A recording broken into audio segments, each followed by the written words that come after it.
Now at 9, Art Forms Gallery in Pittsburgh hosts a ceramatic wind chime classes for the community. Plus, residents in Oklahoma are still without power a week after severe storms. It's a fun day in the world of ham radio. I'm Anthony Saviello with the story. The 4 states' most watched news starts now. Thank you for joining us tonight. I'm Amber Jenkins. A Springfield woman is dead following a crash that happened yesterday evening. It happened just before 9 last night on Highway 413, 1 mile southwest of Springfield. Authorities say a vehicle hit 32-year-old Margaret Salisley of Springfield. Salisley was taken to the hospital where she later died. Area 4-staters are beating the already warm temperatures by spending time at local splash pads and pools. It's important to stay cool during these hot summer days, making sure you are using sunscreen as well as reapplying it and keeping the eye on the UV rays. Meteorologist Chloe Arroyo joins us for the first look at weather.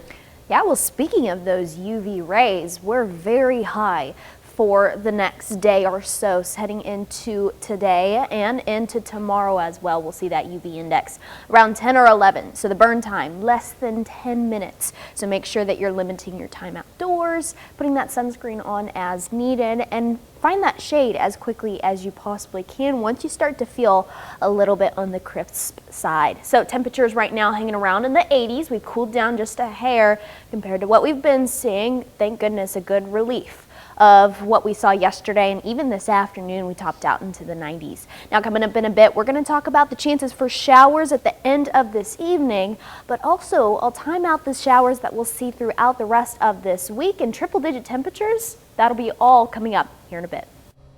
Power has come back on for most people in Green Country, Oklahoma. PSO promised most Tulsans will be back online by Saturday evening, but there are still some families without power and has been without for over a week. Reporter Brody Myers reports. When I met with Linwood Stake on Saturday afternoon, he was still without power, but he's heard from some neighbors who were back online. Since storms rolled through Tulsa last weekend, he's been sleeping in his garage. Pure hell. It's hot. Stake says he lost power almost immediately after storms went through town last weekend. Heard the big kabooms, lost a tree in the front yard, and it was gone, you know. Stake and his wife have set up a few fans, a couch, and a recliner in their garage.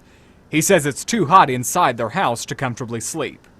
What sleep they can get in the garage has been light. The air is flowing, but it's still hot, and the air is thick with humidity. I mean, there's not much you can really do about it, but just, you know, try to cope and deal with it the best way you know how. Stake tells me he's lost some insulin and other medication used to treat his diabetes. He estimates a few $100s worth. Beyond the scale of stress. I mean, I'm gonna have to recoup and get over this financially, mentally. Since Stake has been sleeping in his garage, he's dealt with hot temperatures, no doubt, but he's also worried about some stuff happening around his neighborhood.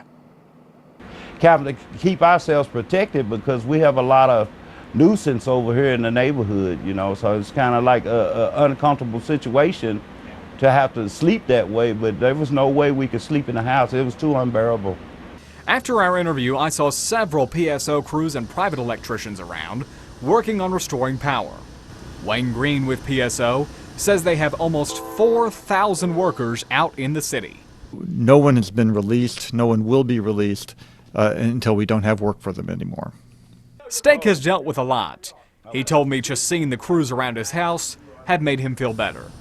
Still, he's had enough. I hope we never in my lifetime have to deal with anything like this. Art Forms Gallery in Pittsburgh today hosted ceramatic wind chime classes. The classes were divided into 2 separate sections. The first section was to create ceramatic pieces, and then the second portion was the construction of the wind chime. All supplies for the classes were provided along with the Kilton firing. They're an easy project for beginners that are not familiar with clay, and they're it's a multimedia, and the assemblage is something that just anybody can do. It's just a fun project. Art forms galleries hold monthly various art classes and workshops. Amateur radio enthusiasts all across the country took part in Summer Field Day this weekend. KOAM's Anthony Saviello caught up with some local operators to see what it means to be a part of that community. What may seem like just a regular summer outing actually has a whole lot more hidden behind the curtain. Victor Alpha, and I got your section as Colorado. Can I get your class, please? You dropped in the QSB. Ham radio, and no, I don't mean the entree. Tim Ryder and John Johnson are amateur radio operators out of Lamar, Missouri. And though it may seem like a hobby, they say there's a lot more to it than meets the eye. Say you've got a radar indicated tornado on the ground. Yeah. That's radar indicated. Mm-hmm. But if a spotter calls it in and says, hey, there's a tornado, it's automatically vindicated when a spotter calls it in. Ham radio allows operators to be a public service to their communities, whether it comes to storm chasing, power outages, or other emergency scenarios. Operators are able to be a resource for cities and communities all across the world. Being an operator takes more than just being able to talk through a radio, and for Tim, it gave him another chance to enjoy life. This hobby is not, it gave me a meaning, a purpose again. Like I said, I was literally sitting at the house with nothing to do. Sure. I've met a lot of good people. I know people from all over the world. I'm from Lamar, Missouri, yeah. And I know people from all over the world now, people I consider friends, and it's just because I met them on the radio. A sentiment that John shares. It's a very close community, and an interesting fact, less than 0.2% of the United States population holds an amateur radio license. So to some, ham radio may just be another hobby, but to Tim and John, it's a lifestyle and the perfect way to communicate all around the world. Reporting in Lamar, I'm Anthony Saviello, KOAM News. Field Day has been happening in the United States since 1933 and brings together over thousands of operators across the U.S. Coming up, we'll hear from some health experts on the importance of staying hydrated this summer and some tips to help you do so.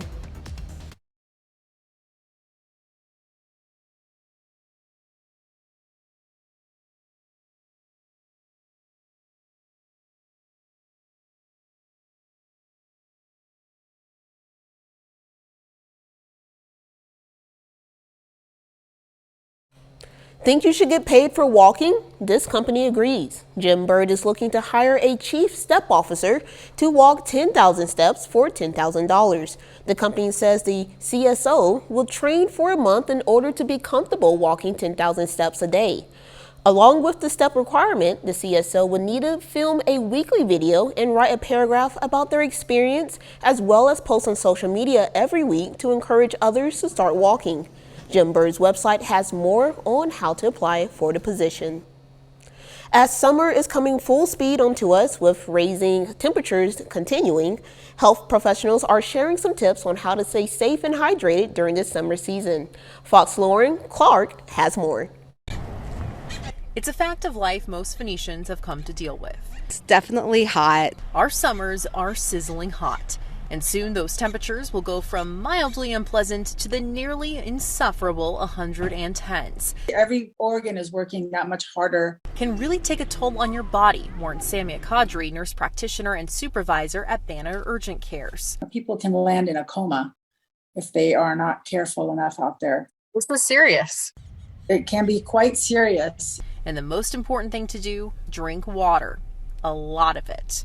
The good rule of thumb is about 1/2 to 1 ounce of water per pound of body weight. So someone who weighs 150 pounds needs to drink 150 ounces of water.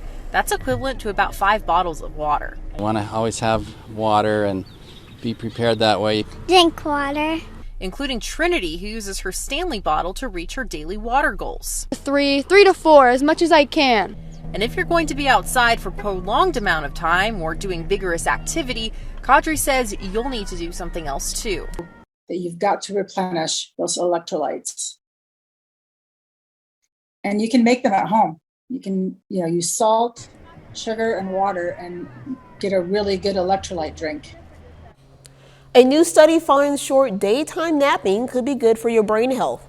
Researchers from London and Uruguay examined data from more than 35,000 people aged 40 to 69. They found participants who took naps during the day regularly had larger total brain volume. Large brain volume is linked to a lower risk of dementia. The study found the average difference in brain volume between habitual nappers and those who aren't was equivalent to delaying 2.6 years to 6.5 years of aging. Researchers advised to keep those naps to less than 30 minutes. Chloe is next with a complete look at the forecast. And later, the Joplin Outlaws are back and they're hosting the Bombers. Brock Allwidge will have the highlights from the game in sports. Well, not much in the way of relief this afternoon with those temperatures, but the dew point calmed down just a hair. Thankfully, we'll take what we can get at this point. Let's take a look at our Indigo Sky Casino and Resort just west of Seneca, Missouri. The sunset is beautiful out there. We've got really clear skies in this area. We have a couple of spotty showers here and there, but they're really small and nothing to take too much note of because they will be out within the next 5 to 10 minutes. Temperatures right now hanging around in the lower 80s. Nevada 81, Stockton 82, Cassville down at 84 degrees, Chanute you're at 86 degrees right now. So like I said, those dew points have calmed down quite a bit. We were in the 70s at one point, and now we're hanging around in the 50s, which is a little more comfortable. Some folks are in the 60s, which is a little more muggy. So those feel like temperatures are a little warmer for the folks down south. But above all, the comparison between our temperatures and our feel like temperatures, or our heat index, are pretty on track with those dew points. Because they're in the 50 range, we can see the line between the feel like temperatures and the actual temperatures pretty similar to one another, but unfortunately those dew points are going to skyrocket heading into the end of next week, and that's when we're going to see those feel like temperatures feel a lot warmer than the actual temperatures outdoors. Tonight we'll reach down into the 60s, 64 degrees for your low here in Joplin, but as you head into tomorrow, we'll warm up into the upper 70s by 10 a.m., 79 degrees by 10 a.m., and we'll be pretty clear for the most part heading into tomorrow. Now, we do need some rainfall pretty soon. We'll hopefully see some in the midweek and as well as the weekend. I'll talk about that in a second, but here's our drought tracker right now. Howard and Sedan in that exceptional range. Once again, this is what we've been battling for quite a while, and we'll continue to see those drier conditions. Although the dew point and the humidity are higher, the ground temperatures and the ground relative humidity is a different story, and we're continuing to track those drier conditions. We'll start tomorrow pretty clear, but we might even see some precipitation Tuesday. So we'll start clear Monday. We'll see those temperatures end up into the lower 90s, upper 80s, lower 90s. And then on Tuesday is when we'll begin to see some spotty showers enter into the picture. Up to about noon, we'll see some more cloud coverage. Then we'll see a break before we see another round heading into late Tuesday night. Early Wednesday morning is when we'll see that next chance for some showers and storms. Then we'll get another break into Wednesday, and we'll see that break continue as those temperatures really skyrocket. Here's a look at your 7-day forecast as well as the 10-day forecast. Lots of precipitation into next week, but above all, 102, 104, 100, my goodness, warm temperatures. Wow, it's just like the numbers are just getting higher every day. Oh yeah, we're always on the increase. The triple digits are looking scary, but sure are. Thank you though. Yeah. Coming up, why some states might start charging drivers per mile and how much it could affect those drivers. Forget paying at the pump. Drivers could soon be charged by the distance they travel in an effort to generate revenue. Some states are mulling a fee for the miles clocked during travel to help fund transportation budgets. The idea is to use a tracking device to record miles and charge a fee rather than relying on just gas taxes. So far, 3 states, including Oregon, Utah, and Virginia, are generating revenue from road usage charges. Industry experts say revenue from gas tax has fallen in part due to fuel efficiency and the rise of electric cars. U.S. safety regulators are investigating forged repair fix for hundreds of thousands of recall Explorer SUVs. The recall last year involved more than 700,000 Ford Explorer SUVs from the 2020 to 2022 model years due to a power loss issue. The National Highway Traffic Safety Administration said the safety issue involved a problem with the rear axle horizontal mounting bolt, which Ford is not addressing. The NHTSA said it has received 2 complaints alleging the loss of power or transmission of the rear wheels in the Explorer vehicles that received the recall fix. Home sales in May hit a fall off, prompting buyer anxiety and some paying higher than wanted prices. A Redfin report says the number of U.S. homes for sale dropped more than 7% in May, falling to a record low. Only 1.4 million homes were available after making seasonal adjustments. That's the lowest since 2012. High borrowing rates are continuing to plague owners and keeping them from selling. The average 30-year mortgage is at 6.67%. New foundings show there's a giant gap in what people think they need for retirement and what they actually have. A new study by financial services company Northwestern Mutual finds employees think they need about $1.27 million to retire comfortably, but the average retirement balance for workers is only about $89,000. For most in their 60s or 70s, there's only about $114,000 saved for retirement. The study also found Americans now expect to work until 65 to hit retirement, up from the age of 62.6 in 2021. Up next, we'll take you to California, where the most expensive home in America is up for sale.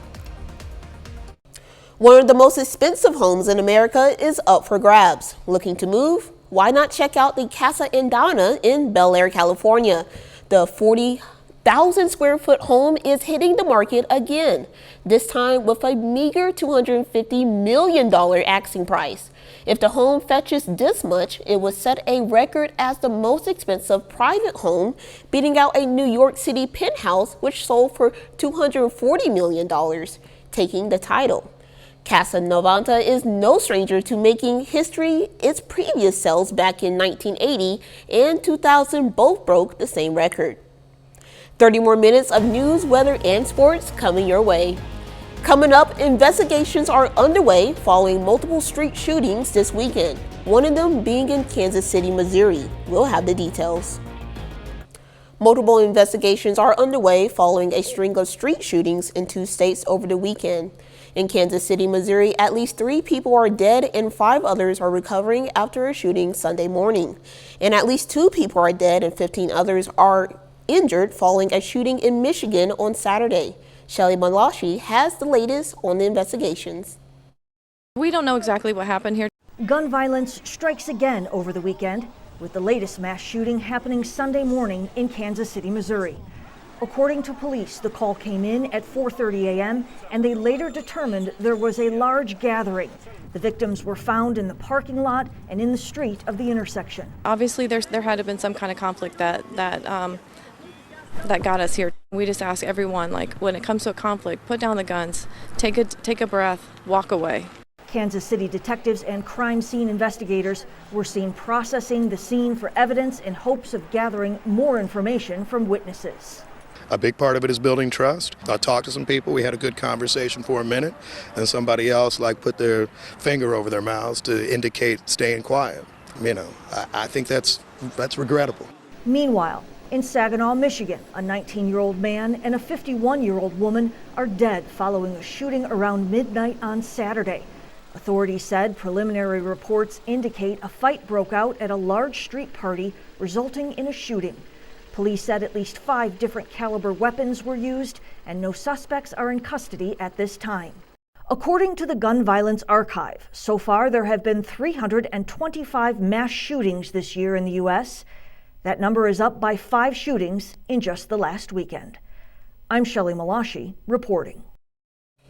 A St. Louis musician is reliving the scare of her life. Ellen Cook and her dog Wesley were targeted by a random drive-by shooting. Wesley suffered 3 gunshot wounds. Neighbors told police at least 2 people rolled by in a red Ford Expedition. They say the front seat passenger repeatedly blasted rapid gunfire into Cook's home. She rushed Wesley to a veterinarian for treatment. Sadly, 2 bullets remain in her dog, but she knows he is truly lucky. Chloe Arroyo joins us. Well, as you're heading out tomorrow, if you have those outdoor plans, the summer plans with the kiddos, make sure you're putting that sunscreen on.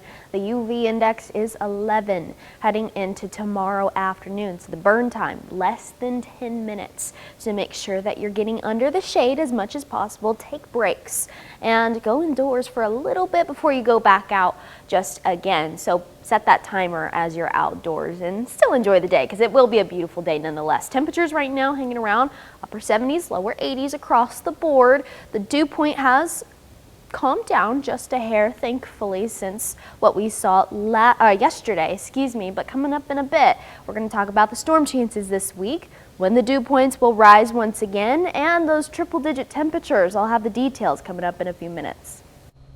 Former President Trump delivered the keynote address before evangelical Christian voters at a big gathering on Saturday in Washington. The Faith and Freedom Coalition Road to Majority Policy Conference kicked off a summer of cattle calls for the GOP. Mr. Trump made a pitch for support for his third presidential run. The campaign appearance came at a time when the former chief executive's legal troubles are piling up. He's been indicted both by a grand jury in New York City and federal grand jury, and he's facing even more investigations. Charging a former president who did a good job. We had a lot of people that were very happy. There are some people said it was the most consequential presidency. But charging a former president of the United States under the Espionage Act of 1917, that's like making nuclear weapons in your basement, isn't it? The Republican presidential candidates will be making their case for support in front of key audiences ahead of the 2024 presidential primary contest. Polls shows former President Trump remains the clear front runner. Republican Congresswoman calls for House to take up impeachment of President Biden, but her requests are leaving some Republicans unimpressed. Fox News senior congressional correspondent Chad Pergram reports. Depending on your viewpoint, President Biden could be staring at an impeachment investigation, or this could shelve an impeachment effort driven by the most conservative voices in the House. This impeachment inquiry is something that the American people are demanding. Colorado Republican Lauren Boebert accused her GOP colleagues of dithering, talking a good game about impeachment with no action. I was tired of politicians telling us something that we wanted to hear back home, getting to where we send them and trust them to be our voice and doing something completely different. Boebert circumvented GOP leaders crafting a special resolution to compel the House to consider impeachment articles with no committee hearings or investigation. House Speaker Kevin McCarthy was not impressed. Anytime you take something this serious, you don't just flippantly put something on the floor. Some Republicans accuse Boebert of cheapening impeachment. We can't turn impeachment into the equivalent of a vote of no confidence in the British Parliament. Conservatives could torch McCarthy and Republicans if they killed Boebert's measure, but impeachment may be too extreme for some Republicans. So McCarthy decided the House would vote to refer Boebert's impeachment gambit to the Judiciary and Homeland Security Committees for investigation. Who knows what else we're going to find? I mean, I've already cited 11 laws that have been violated, 2 court orders that have been defied. There are also efforts to impeach Homeland Security Secretary Alejandro Mayorkas, FBI Director Christopher Wray, and Attorney General Merrick Garland. They are trying to out-MAGA and out-extreme each other by pushing measures to impeach, expel, censure, whatever language they'd like to use. Lauren Boebert says if she doesn't see action, she'll compel an impeachment vote later this year. On Capitol Hill, Chad Pergram, Fox News. Still ahead, capitalizing on the classics. This summer, it's all about this doll right here, Barbie. I'm Madison Allworth in New York. Coming up, I'll explain how brands are cashing in on nostalgia.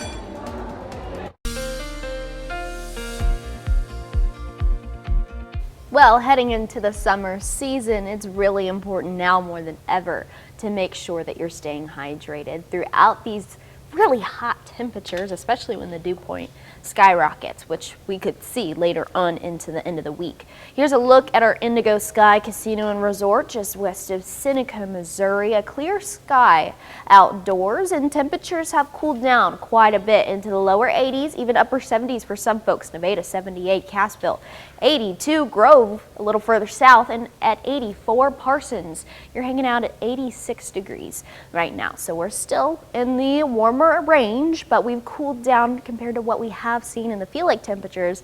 Cooled down as well thanks to the dew points. We're hanging around in the 50s across the board. A little further south, we're hanging around in the 60s, so it might be a little more muggy for you folks in northeast Oklahoma and northwest Arkansas. But above all, we're still feeling very nice compared to what we did see. Now, like I said, that's not much to compare to because we were very hot temperatures. But thankfully, with that feel-like temperature, we're pretty on track with our actual temperature just because of that dew point. When it's in the 50s, we have our actual temperature actually match our feel-like temperature pretty well. So that's a good difference. Now, when it drops a little lower, that's when it'll feel a little cooler, which is a completely different story and something that we really don't see here. Now, for tonight, we'll see those temperatures dip down into the 60s, or 64 degrees for your low, 79 degrees by 10 a.m. We'll see pretty sunny skies heading into tomorrow. We've got a lot of dry conditions along with this. Here's our updated drought monitor. It's really most prominent off to our western counties, Howard, Sedan, even Fredonia, in those general areas where they're seeing the extreme to exceptional range of those drier conditions. So although we saw higher dew points and higher humidity levels, the ground is a completely different story, and we're still seeing drier ground conditions. So heading into tomorrow will be pretty clear, but we may see some relief with that rain. Not much by any means, but we'll take what we can get. Heading into tomorrow, we'll warm up into the upper 80s, lower 90s, and then we'll see some clouds begin to enter in, and this is where we could see a couple of stray showers here and there. This is up until noon on Tuesday, and then we'll clear out before we see another round heading into Tuesday night. Early Wednesday morning, we'll see some more stray, isolated thunderstorms here and there. Could hear a couple thunder boomers that night, but we'll clear out pretty quickly heading into Wednesday morning, except for the clouds. They won't really clear out too much heading into Wednesday. Now, here's an overview of the entire week. We'll see those temperatures skyrocket into the triple digits Wednesday, Thursday, and even Friday. I have 100 forecasted on there. We'll cool down just a hair in the weekend where we'll see some chances for rain, but aside from that, hot temperatures throughout the rest of the week. At least there's some chances for rain, but it looks like it's going to be pretty hot. Yes, for sure. Thank you. Yeah. At least 8 people were injured when a tornado struck the largest coal mine in the U.S. Friday evening. It happened as workers at the North Antelope Rochelle mine were in the middle of a shift change. Mine operator Peabody Energy Corporation says the facility suffered some damage, but all employees have been accounted for. County officials say power and gas have been shut off to the mine, and Peabody Energy says operations are being suspended until they can confirm the mine is able to restart safely. Canada is investigating the Titan submersible implosion that killed 5 people. Investigators say they're looking into whether any criminal, federal, or provincial laws were possibly broken. Reporter Gloria Palmino has more. Our mandate is to find out what happened and why, and to find out what needs to change to reduce the chance or the risk of such occurrences in the future.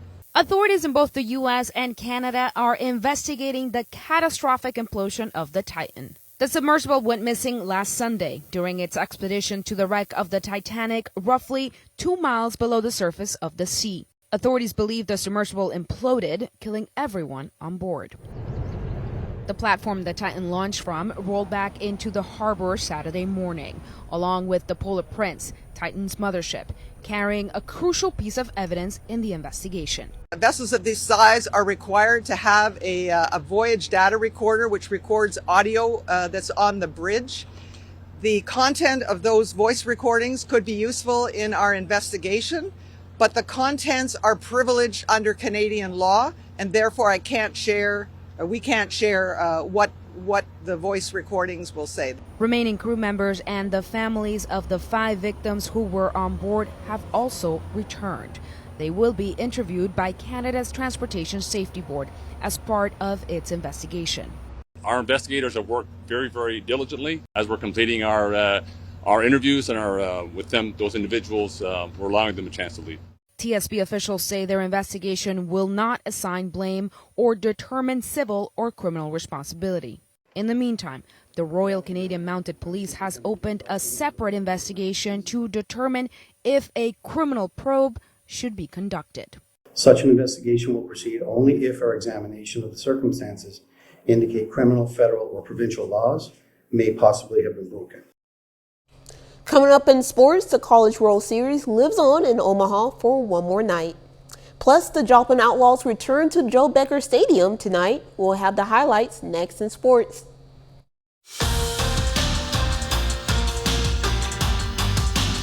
Well, the Joplin Outlaws were off to a really slow start this season, but all of a sudden the Outlaws have put together some nice wins on the road trip in Iowa. Joplin has now won 4 of their last 5 games. They return home to Joe Becker Stadium Sunday night for the first time in over a week. Joplin back home taking on the Sedalia Bombers. These teams meet for the 4th time this year. We pick things up in the bottom of the first. Wild pitch by Sedalia's Grant Burson. Garrett Chun comes in to score. The Outlaws strike first. Joplin up 1-0. On to the mound tonight. Joplin's Caden Bressler gets the strikeout swing and a miss there. Then in the second, some cheese at the knees, caught looking. Then at the third, he gets the strikeout to end the inning. Bressler finishes the night, pitching 6 innings, 3 hits, striking out 5. So back to some offense. Bottom of the 6th inning now.